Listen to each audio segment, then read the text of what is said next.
Oh baby, we got ourselves a hot and ready Warhammer 3 trailer to dive into here today, and that's just what we're going to do. We're going to take a look at the Warhammer 3 trailer hand in hand, go through all of the things that we saw. I woke up and I'm covering this, so I apologize if I sound terrible and nasally. Allergies are still a thing. So we're going to go through the trailer together, and then afterwards we're going to talk about some of the things that are not as obvious. I think most of the units and the stuff that you're going to see is very obvious. And just to be 100% transparent with you guys, I obviously am under an NDA and cannot talk about stuff that is played, that will be released tomorrow.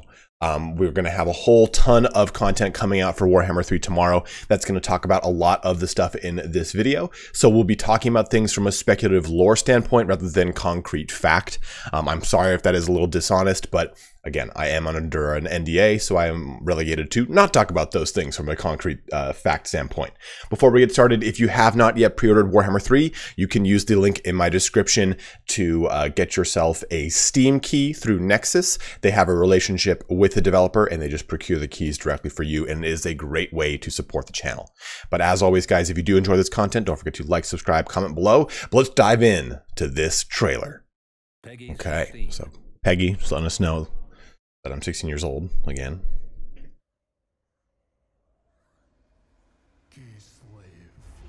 So we kind of open up on a nondescript Kislev character with a bear. It's kind of become a thing, right? World of Warcraft, thank you. Then we get some look at some other units, some what looks to be Kreml Guard. We get some of this really important character, and we got Bear Cav. Swinging through here, we go jump into a little bit of a forest.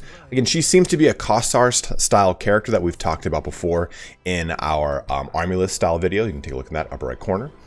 But more of that Bear Cav in the background, more of this guy. Then boom, boom, look at this Chungus here. Horned Devil of Chaos. A little glimpse there at a Bloodthirster real quick.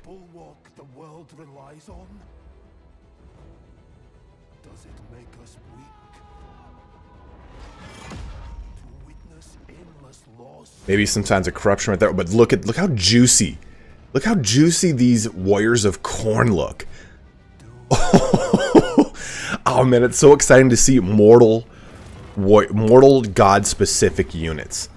Like just to see that those actual Khorne headdresses they have on. Oh man. We get blood crushers, we get blood letters here. We had those Chaos Warhounds running in the front. You saw Furies in the background. Then we get Chaos, I'm sorry, Chaos. We get Griffin Legion. We get a Lynx. I don't know what that was. And then we got some Warbear in that last shot. And all of it's kind of meeting together in this cataclysmic event. We have more of, I think, the Kreml Guard. Kreml Guard would be those elite guard of Kislev. Some chosen looking Chaos Warriors, and we saw that the Blood Crusher, or maybe even Skull Crusher of Khorne there. And then Katarina and her Elemental Boar shooting vapors of snow, and uh-oh.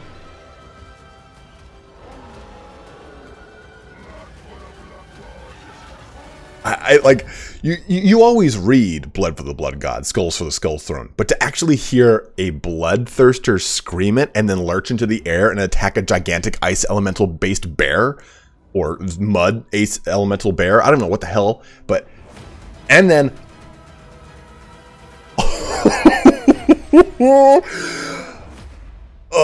so then we get a Khorne building looking very similar to the Brass Citadel, which we talked about just the other day.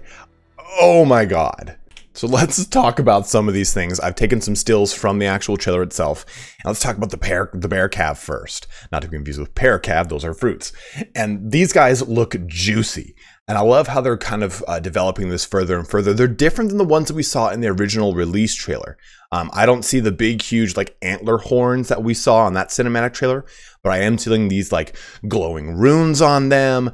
We see spears, so this might be maybe a shock cavalry version of them.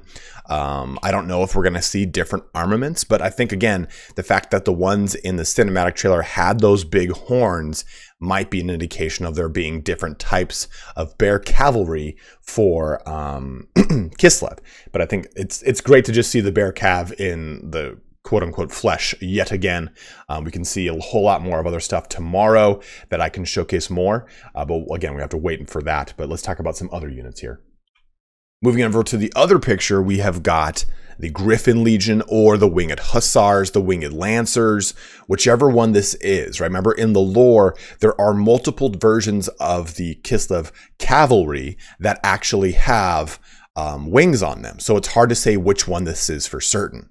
In addition, though, we get this lynx in the front, and it looks to be a single entity. We didn't see other lynxes with it, and we saw other shots with this thing alone. And I thought at first this was a snow leopard, but it looks to be a lynx in and of itself because of the ears, namely. One thing I have noticed too is that there were some artists, 2 artists for Total War Warhammer 3 that were teasing using a snow leopard emoji some time back. So that might be this playing its hand again. There is an actual river in Kislev called the River Lynsk. But it's not L-Y-N-X, it's L-Y-N-S-K, like Insk. So maybe that is got some variants on there. In the actual old army list for Kislev, you could have Siberian hunters, which were not anyone that used anything different, but there was units of Siberia, and they had beast tamers. These beast tamers could use bears, giant wolves. So maybe this is a chance to bring in beast tamers into Kislev, or this is portion of maybe the Siberian units that they're adding in. So we'll have to find out, but this thing is pretty sweet looking. For more units from Kislev, we now have what looks to be the Kreml Guard one more time. Now, we saw these guys in a bunch of different iterations in the launch trailer. We saw them with swords and shields, and we saw them with a 2-handed mace with an onion dome on it. These look to have great swords. And on the far right of the shot, there was actually dudes with great axes. So maybe there's just a ton of different variations of the Kreml Guard, which would again be the elite heavier armor unit for Kislev. I don't think there's much speculation besides that. But again, now we have sword and board, great mace, great sword, and maybe a halberd or a great axe infantry too. So that's a lot of variations of one unit. Lastly, before we get into that lord option, we get that ice guard. Now we got like pretty blurry shots of them. Obviously we get enchanted looking arrows in their quiver, which is pretty sweet. So maybe there's going to be some magic attacks to this. I would imagine a frostbite or slowing effect attached to those arrows as well.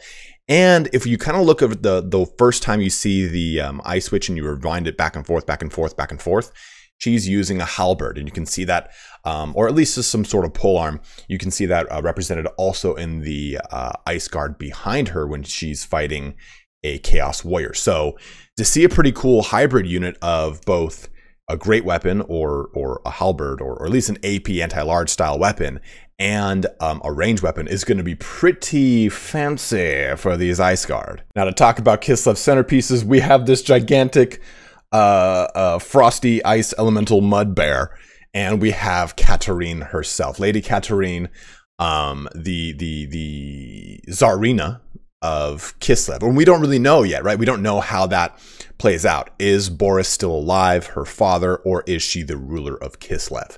And again, we get this giant bear with like a King Kong versus Bloodthirster style moment towards the end of the trailer itself. So I'm excited to see what is underneath this bear, right? I mean, obviously it's a single entity large creature, and we have Katarine, which I would assume is more of a caster and less of a hybrid character. She does have a sword, but that doesn't really mean much. So does Teclis. But I'm excited to see how this plays itself out with the lore of ice. It's clearly she's casted some sort of frothy little spell.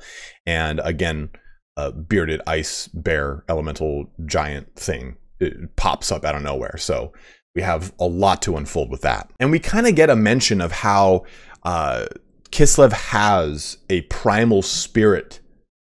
It's called a bear called Urvich. And here's a little excerpt from Blood on the Snow. Call hacked apart cavalrymen and foot soldiers alike, even feeling the great bear Urvich, who some said was the primal spirit of Kislev embodied. So we've never really seen something like it itself embodied in the tabletop or in rules, but at least in the lore, there is some sort of precedence for this mentioning of an embodiment of a bear, or at least how Urvich is this primal spirit of Kislev. So perhaps this thing is Urvich, or maybe it's a generic version and we get an Urvich, who knows? But at least this has like some form of backing with the lore. Now moving into Chaos, we have this big badass, and he is a chungus. Like, look at that beefiness. Oh man. So this is clearly some sort of Lord character that we'll probably be seeing, maybe an antagonist or maybe a named character. I don't know, but damn, that looks good. Just wanted to look at him real quick. We have obviously a backdrop of Khorne warriors coming up with 2 axes in hand, glowing, looking hot and sexy. Woo! Before jumping to a grand shot of this entire Khorne army. And there's a lot going on here, right? We've got Chaos Warhounds in the front. We've got what look to be Furies up top flying above, and then we've got Skull Crushers, or maybe those are Blood Crushers. Remember, one has got the Bloodletter on top, one has a Khorne Warrior on top. Then behind that, it actually looks like the Bloodletter variant. Behind that, though, we get plenty of Chaos Warriors. To the left of them, it looks to be like the Bloodletters we saw from the previous cinematic. But what's so exciting here is to see these actual mortal units of Khorne coming to life.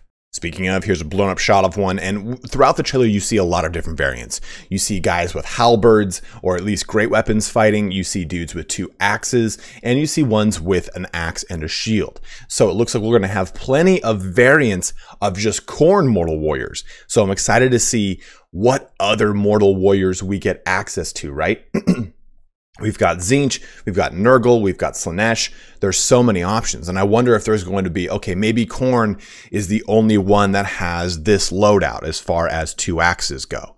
And when it comes to Tzeentch, and this is something that we saw actually in tabletop, Tzeentch itself, people typically would roll them with an axe and a shield and just use that innate ward save. Or when you're taking a look at Nurgle, people didn't go crazy. Again, they just went axe and shield using that higher toughness. So I'm wondering how they're going to make the other Chaos Gods more characteristic in their mortal units, because obviously, aside from aesthetic, they didn't really have a whole ton of differentiation when it came to their weapon loadouts. So I wonder if there will be a differentiation here, because that is so pivotal to the way that Total War Warhammer plays out its mechanics. But again, I'm excited to see how that progresses. Then we get Dad. Then we get Big Daddy Bloodthirster, and he is looking sweet. Now, this is different than the one we saw in the cinematic reveal trailer. This guy does not have a big 2-handed axe. He has got an axe and a whip. So the question really kind of presents itself, are we going to be seeing Scarbrand from the 8th edition Chaos Demons book, or will we be seeing Kabanda, which is, again, another prominent demon, a little bit more tied to Warhammer 40,000 and the lore of, say, the Blood Angels, but still a character that can progress through either timeline, because Games Workshop just said Chaos Demons are everywhere. So I think we would be seeing a Scarbrand, because that is a representation directly from the Army book. But it is sweet to see him in his awesome glory before he yells, "Blood for the Blood Gods, skulls for the Skull Throne." Speaking of that, let's close this out with talking about that Skull Throne right there. We get this badass imagery of what looks to be the Brass Citadel. It's everything that it kind of appeared like in the lore in the video we did just on Saturday. And we get this awesome backdrop of Khorne in the background like that, like just looking down over his lands, clearly just disappointed, right? Not enough skulls, not enough blood. And it is primo. So we talked about going into the Chaos Realms in the trailer cinematic and in the reveal, but this is straight up the Chaos Realm. This is what, again, looks to be the Brass Citadel. So will we be doing the same thing with Slaanesh, with Tzeentch, with Nurgle? I think that this excites me the most, because I'm excited to see how they're going to do the other lords, or I'm sorry, other gods. I hope they don't front load one and say, hey, it's going to be about Khorne. The other 3 are kind of a backdrop, and maybe they're DLC related. I don't think that's the case, but I hope that that is not something that they go with. I hope that on launch, we get access to all 4 gods, whether it's playable or as opposition, and the campaign is centered around going to each one of the realms in some way, shape, or form. That, I think, would be ideal. But I am so stoked on Total War Warhammer 3, guys. We got plenty of content coming out. You're going to be looking out for a video tomorrow, and then I'm going to have a bunch of other videos coming out throughout the remainder of the week. Be on the lookout for some lore, for some deep dives, all sorts of content. So as always, please make sure you like, subscribe, comment below so that you can see some of that fun action. Let me know in the comment section what you're hyped up about, because I am rigid over here. Can't wait to show off more of Total War Warhammer 3. But as always, thank you so much for watching here today. Have a good one and take care.